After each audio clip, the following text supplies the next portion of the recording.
ನಾನು ಬಂದೆ, ನಾನು ಮತ್ತೆ ಬಂದೆ, ನಿಮ್ಮ ಹಸ್ತದಲ್ಲಿನ ಶುಭ ಸುದ್ದಿಯ ಹೊತ್ತು ತಂದೆ. ನಾನು ನಿಮಗೆಲ್ಲರಿಗೂ ಮಾರ್ನಿಂಗ್ ಟೈಮ್ಸ್ ಯೂಟ್ಯೂಬ್ ಚಾನಲ್ಗೆ ಸ್ವಾಗತ. ಇಂದು ನಿಮಗೆ ಒಂದು ವಿಶೇಷ ವಿಷಯದ ಬಗ್ಗೆ ಹೇಳುತ್ತೇನೆ. ಇದು ತುಂಬ ಮಹತ್ವದ ವಿಷಯ. ಆದ್ದರಿಂದ ಕೊನೆಯವರೆಗೆ ನೋಡಿ. ಹೆಚ್ಚು ಹೆಚ್ಚು ಜನರು ಈ ಕಾರ್ಯಕ್ರಮ ನೋಡುತ್ತಿದ್ದಾರೆ, ಆದರೆ ಲೈಕ್ ಬಟನ್ ಒತ್ತಲು ಯಾಕೆ ಹಿಂಜರಿಯುತ್ತಿದ್ದಾರೆಯೋ ತಿಳಿಯೋದು.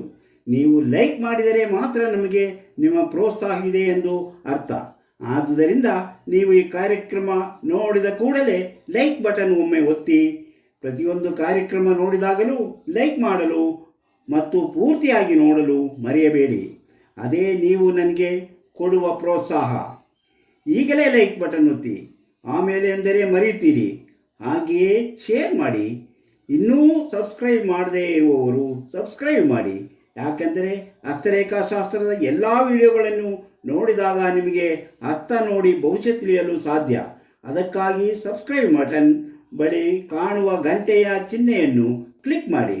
ಆಗ ಎಲ್ಲ ವಿಡಿಯೋಗಳು ನೋಟಿಫಿಕೇಷನ್ ಮೂಲಕ ನಿಮ್ಮ ಮೊಬೈಲಿಗೆ ಬರುತ್ತದೆ. ಯಾವುದೇ ವಿಡಿಯೋವು ಮಿಸ್ ಆಗಲ್ಲ. ಹಾಗೆ ಆದುದರಿಂದ ಎಲ್ಲರೂ ಇದನ್ನು ಲೈಕ್ ಮಾಡಲು ಮರೆಯಬೇಡಿ. ಈಗಲೇ ಲೈಕ್ ಬಟನ್ ಒತ್ತಿ.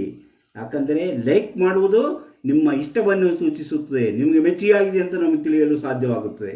ಹಾಗೆಯೇ ನಿಮ್ಮ ಅಭಿಪ್ರಾಯಗಳನ್ನು ಕಾಮೆಂಟ್ ಬಾಕ್ಸ್ಗೆ ಹಾಕಿ. ಈಗ ವಿಷಯಕ್ಕೆ ಬರೋಣ. ನಿಮಗೆ ಈಗಾಗಲೇ ಹಸ್ತದಲ್ಲಿನ ಶುಕ್ರಮಂಡಲದ ಬಗ್ಗೆ ತಿಳಿದಿದೆ. ಹೆಬ್ಬೆರಳಿನ ಕೆಳಗೆ, ಹೆಬ್ಬೆರಳಿನ ಕೆಳಗೆ ಈ ಕಡೆ ಇದನ್ನು ಮೂರನೇ ಸಂಧಿ ಅಂತ ಹೇಳ್ತೀವಿ. ಈ ಶುಕ್ರಪರ್ವ ನಿಮ್ಮ ಅದೃಷ್ಟದ ಒಂದು ಮುಖ್ಯವಾದ ಭಾಗ. ಅದರ ಮೇಲಿನ ಶಂಖ, ತಾವರೆ, ನಕ್ಷತ್ರ, ಮೀನು ಚಿಹ್ನೆಗಳ ಬಗ್ಗೆ ಈ ಹಿಂದೆ ಹೇಳಿದ್ದೇನೆ. ಅವೆಲ್ಲವೂ ಶುಭ ಸೂಚಕ ಚಿಹ್ನೆಗಳೆಂದು ಮೊದಲೇ ಹೇಳಿದ್ದೆ.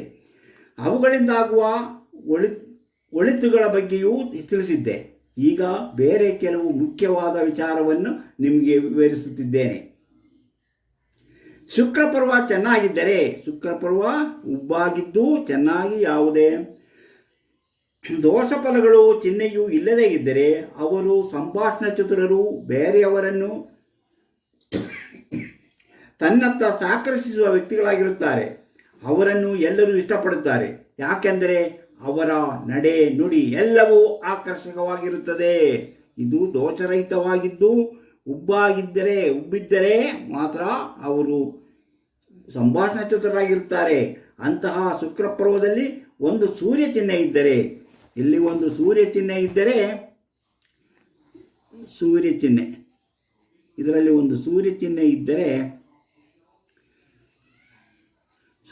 ಇದ್ದರೆ ನೆಮ್ಮದಿಯ ಜೀವನ ನಡೆಸುತ್ತಾರೆ. ಅವರು ಪ್ರೀತಿಸಿ ಮದುವೆ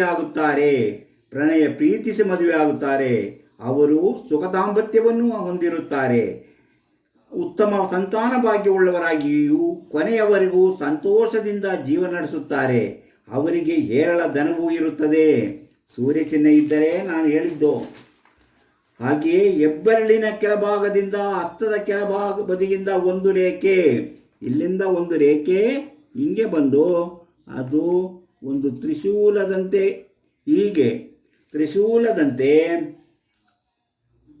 ಕೊನೆಗೊಂಡಿದ್ದರೆ ಅವರು ಜೀವನದಲ್ಲಿ ಹೆಚ್ಚಿನ ಯಶಸ್ಸು ಗಳಿಸುತ್ತಾರೆ. ಉನ್ನತ ಹುದ್ದೆಗಳನ್ನು ಅಲಂಕರಿಸುವ ಇವರು ತಮ್ಮ ರಂಗದಲ್ಲಿ ಸೋಲರಿಯದ ಸರದಾರನೆನಿಸಿಕೊಳ್ಳುತ್ತಾರೆ. ಸೇನೆಯಲ್ಲಿದ್ದರೆ ಶತ್ರುಗಳನ್ನು ಸದೆಬಡಿದು ವೀರನೆನಿಸಿಕೊಳ್ಳುತ್ತಾರೆ. ರಾಜಕೀಯದಲ್ಲಿದ್ದರೂ ಅವರು ಉನ್ನತ ಸ್ಥಾನಗಳನ್ನು ಪಡೆಯುತ್ತಾರೆ. ಹೆಬ್ಬೆರಳಿನ ಕೆಳಗೆ ಹಸ್ತದ ಬದಿಯಿಂದ 3 ಗೆರೆಗಳು, ಇಲ್ಲಿಂದ ಇಲ್ಲಿ 3 ಗೆರೆಗಳು ಹೀಗೆ ಬಂದಿದ್ದರೆ ಅವರಿಗೆ ಸೋದರರ ವಾತ್ಸಲ್ಯ ಹೆಚ್ಚಾಗಿರುತ್ತದೆ. ಅವರಿಗೆ ಸೋದರರ ನೆರವು ಯಾವಾಗಲೂ ದೊರೆಯುತ್ತಿರುತ್ತದೆ.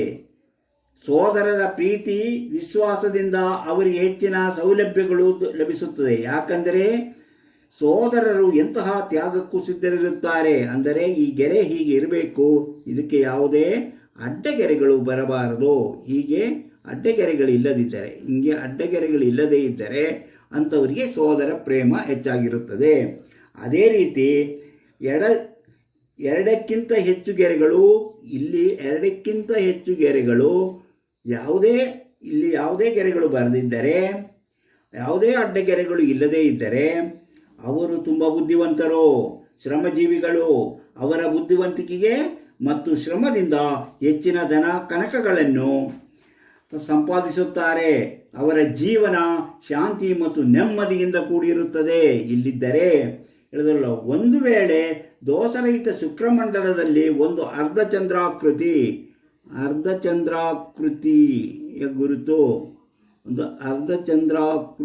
ಗುರುತು ಇದ್ದರೆ, ಅವರು ಸಾಹಿತ್ಯ ಕಲೆಗಳಿಂದ ಆಕರ್ಷಿತರಾಗುತ್ತಾರೆ. ಸಂಗೀತ ಆಲಿಸುವುದರಲ್ಲಿ ಅವರಿಗೆ ಹೆಚ್ಚಿನ ಆಸಕ್ತಿ ಇರುತ್ತದೆ. ಹಾಗೆ ಸ್ವತಃ ಕವಿಗಳಾಗಿ ಕಾವ್ಯ ರಚನೆ ಮಾಡುವ ಪ್ರತಿಭೆಯೂ ಅವರಲ್ಲಿ ಕಂಡುಬರುತ್ತದೆ. ಇದು ನಮ್ಮ ಶುಕ್ರಗ್ರಹ ಮಂತ್ರದಲ್ಲಿರುವಂತಹ ಒಳ್ಳೆಯ ಗುಣಗಳು, ಒಳ್ಳೆಯ ಫಲಗಳು. ಈ ಶುಕ್ರ ಇದ್ದರೆ, ಶುಕ್ರಮಂಡಲ ಚೆನ್ನಾಗಿದ್ದಾಗ ಈ ಫಲಗಳೆಲ್ಲವೂ ದೊರೆಯುತ್ತದೆ. ಅಂದರೆ ಇದು ಉಬ್ಬಿರಬೇಕು, ಎತ್ತರದಿಂದಿರಬೇಕು, ಅಂದವಾಗಿ ಕಾಣಬೇಕು, ಆವಾಗ ಇದೆಲ್ಲವೂ ದೊರೆಯುತ್ತದೆ. ಒಂದು ವೇಳೆ ಶುಕ್ರ ಪರ್ವ ತಗ್ಗಾಗಿದ್ದು ದೋಷಕಾರಕವಾಗಿದ್ದು ಕಂಡು ಬಂದರೆ ಅವರು ಮನಃಶಾಂತಿಯನ್ನು ಕಳೆದುಕೊಳ್ಳುತ್ತಾರೆ. ದೋಷ ಫಲ ಇದ್ದರೆ ಅವರು ಮನಃಶಾಂತಿಯನ್ನು ಕಳೆದುಕೊಳ್ಳುತ್ತಾರೆ. ಅವರು ಕೋಪ ತಾಪಗಳನ್ನು ಬೆಳೆಸಿಕೊಳ್ಳುತ್ತಾರೆ. ಅವರಿಗಿರುವ ಉತ್ತಮ ಜೀವನದ ಎಲ್ಲ ಸೌಲಭ್ಯಗಳನ್ನು ಕಳೆದುಕೊಳ್ಳುತ್ತಾರೆ. ಅವರು ಸಂತಾನಹೀನರಾಗಿ ಜೀವನ ಪರ್ಯಂತ ಕೊರಗುತ್ತಾರೆ. ಇದು ದೋಷ ಫಲಗಳಿದ್ದಾಗ ಸಂಭವಿಸುವಂಥದ್ದು ಮತ್ತು ಉತ್ತಮ ಫಲಗಳಿದ್ದಾಗ ಆಗುವಂಥದ್ರ ಬಗ್ಗೆ ಹೇಳಿದೆ.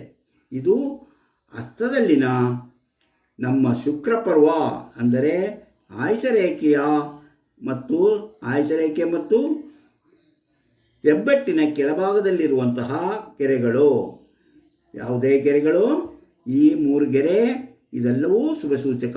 ಈ 3 ಗೆರೆ, ಈ ತ್ರಿಶೂಲದಂಥ ಇದು, ಹಾಗೂ ಸೂರ್ಯ, ಚಂದ್ರ ಇಂತಹ ಚಿಹ್ನೆಗಳು, ಇನ್ನು ಮತ್ಸ್ಯ ಚಿಹ್ನೆ, ಅದೇ ರೀತಿ ಶಂಖದ ಚಿಹ್ನೆ ಹಾಗೂ ತಾವರೆ ಚಿಹ್ನೆಗಳು ಸಹ ಜೀವನವನ್ನು ಉತ್ತಮಪಡಿಸುತ್ತದೆ ಈ ಶುಕ್ರಮಂಡಲದಲ್ಲಿದ್ದರೆ. ಅದೇ ರೀತಿ ಪ್ರತಿಯೊಂದು ಮಂಡಲದಲ್ಲೂ, ಹಸ್ತದ ಪ್ರತಿಯೊಂದು ಭಾಗದಲ್ಲೂ ಇರುವ ಒಂದೊಂದೇ ಚಿಹ್ನೆಗಳ ಮತ್ತು ಅದರಲ್ಲಿ ಆಗುವಂತಹ ಗುಣಗಳ ಬಗ್ಗೆ, ದೋಷ ಫಲಗಳ ಬಗ್ಗೆ ಎಲ್ಲವೂ ವಿವರಿಸುತ್ತೇವೆ. ಇವತ್ತು ಈ ಶುಕ್ರಮಂಡಲದ ಬಗ್ಗೆ ಮಾತ್ರ, ಶುಕ್ರಮಂಡಲದ ಮತ್ತು ಅದರಲ್ಲಿರುವ ಚಿಹ್ನೆಗಳ ಬಗ್ಗೆ ಮಾತ್ರ ವಿವರಿಸಿದ್ದೇನೆ. ಈ ಕಾರ್ಯಕ್ರಮ ನಿಮಗೆ ಇಷ್ಟವಾದರೆ ನೀವು ಈಗಲೇ ಲೈಕ್ ಮಾಡಲು ಮರಿಬೇಡಿ. ಲೈಕ್ ಮಾಡೋದು ನಮಗೆ ನೀವು ನೋಡಿದೆ ಅಂತ ನಾವು ತಿಳಿಬೇಕಾದ್ರೆ ನೀವು ಲೈಕ್ ಮಾಡಬೇಕು. ಆ ಲೈಕ್ ಬಟನ್ ಇದೆಯಲ್ಲ, ಮುಷ್ಟಿ ಬಿಗಿದ ಹೆಬ್ಬಟ್ಟು ಮೇಲೆ ಎತ್ತಿದಂಗೆ ಇರುವಂಥ ಅದಕ್ಕೊಂದು ಕ್ಲಿಕ್ ಮಾಡಿ. ಹಾಗೆಯೇ ನೀವು ಶುಕ್ರಮಂಡಲದ ನಮಗೆ ಸೌಭಾಗ್ಯಗಳನ್ನು ಕೊಡುವ ಮತ್ತು ಸೌಭಾಗ್ಯಗಳನ್ನು ಕಿತ್ತುಕೊಳ್ಳುವ ಸೂಚನಾ ಫಲಕದಂತೆ ಕೆಲಸ ಮಾಡುತ್ತದೆ. ಆದುದರಿಂದ ದೋಷವಾದ ಶುಕ್ರಪರ್ವ ಇರುವವರು ಎಚ್ಚರಿಕೆಯಿಂದ ಜೀವನ ನಡೆಸಬೇಕು. ಕೋಪತಾಪಗಳನ್ನು ನಿಯಂತ್ರಿಸಿಕೊಂಡರೆ ಉತ್ತಮ ಫಲಗಳು ಇವರದು. ಅದನ್ನು ಕಡಿಮೆ ಮಾಡಲು ಶ್ರಮ ಪಡಬೇಕು. ಅಂದರೆ ನಿಮ್ಮಲ್ಲಿರುವಂತಹ ದೋಷ ಫಲಗಳಿಗೆ ಶ್ರಮಪಟ್ಟು ಎಚ್ಚರಿಕೆ ವಹಿಸಬೇಕು. ಅದೇ ರೀತಿ ನೀವು ಉತ್ತಮ ಫಲಗಳಿದ್ದರೆ ಅದನ್ನು ಅನುಭವಿಸಲು ಶ್ರಮಪಟ್ಟು ಅದನ್ನು ಪಡೆಯಲು ಪ್ರಯತ್ನಿಸಬೇಕು. ಇಂದಿನ ಕಾರ್ಯಕ್ರಮ ನಿಮಗೆ ಇಷ್ಟವಾದರೆ ನೀವು ಲೈಕ್ ಮಾಡಿ, ಶೇರ್ ಮಾಡಿ. ಹಾಗೆ ಇನ್ನೂ ಮಾಣಿಯ ಟೈಮ್ಸನ್ನು ಸಬ್ಸ್ಕ್ರೈಬ್ ಮಾಡದೇ ಇರುವವರು ಸಬ್ಸ್ಕ್ರೈಬ್ ಮಾಡಿ.